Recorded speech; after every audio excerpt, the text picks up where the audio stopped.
Tipos numéricos. Bom, o tipo numérico já é bem meio que implícito aqui, né? O que ele significa. Se a gente escrever aqui, ó, console.log,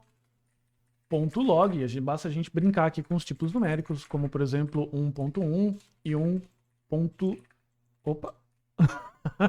1.2. Então é só a gente clicar aqui e ele vai mostrar pra gente, beleza? Um erro bastante comum que alguns iniciantes cometem por conta dessa diferença de idioma, né? Enfim, trocar o ponto por vírgula. Então, se eu escrever 1,2, isso aqui para o JavaScript significa outra coisa. Até aqui para o console.log significa que eu estou trabalhando com dois argumentos diferentes. Então, só fica atento que esse 1.1 ou 1.2 tem que ser literalmente ponto, tá bom? Eu posso ainda trabalhar com algumas notações, como por exemplo, ponto 12. O ponto 12, se eu colocar... É que o meu Visual Studio Code aqui, provavelmente o seu também está corrigindo, mas se eu trabalhar aqui com ponto 12, ele também entende que é 0.12, beleza? Eu vou salvar aqui e ele vai deixar com 0.12, legal?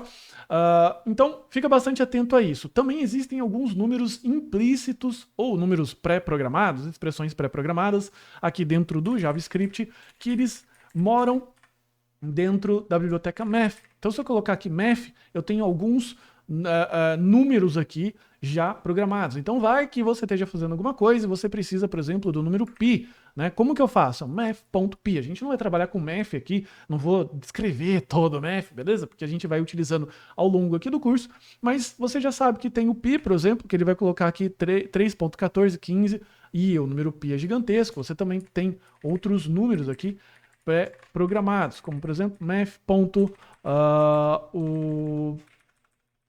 E do Euler, né? Então você tem 2.71, beleza? Você tem alguns números aqui. Mas o mais importante é isso, você entender que os números podem ser inteiros, que a gente chama de inteiros, números quebrados, que a gente chama de float. Você também pode escrever o float dessa forma e você também tem alguns números programados. Só fique atento que o JavaScript ele trata isso como número, inteiros e floats como de um tipo só, um tipo numérico. Então a gente já viu anteriormente que se eu coloco isso daqui, ó, console.log, eu coloco type of 1.2, por exemplo, e eu vou executar, ele vai colocar number e number aqui, legal? Então só fica atento a essa questão. Outro detalhe, você não precisa também colocar separadores de milhar. Por exemplo, se eu colocar console.log, um número muito grande aqui, por exemplo, sei lá, 10.000, você não pode colocar esse ponto aqui, beleza?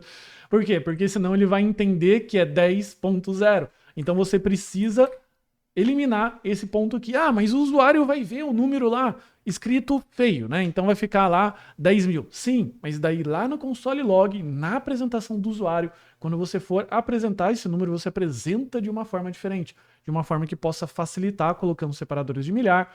No caso, quando você vai vamos supor que isso aqui seja R$1.000, 10.000 reais, aliás, você vai colocar desse jeito, tá? Então tem formas de você apresentar. Na hora que você está declarando o número e fazendo contas, não é a hora de formatar. Aliás, evite qualquer tipo de formatação e utilize essas formas nativas de se escrever números no JavaScript.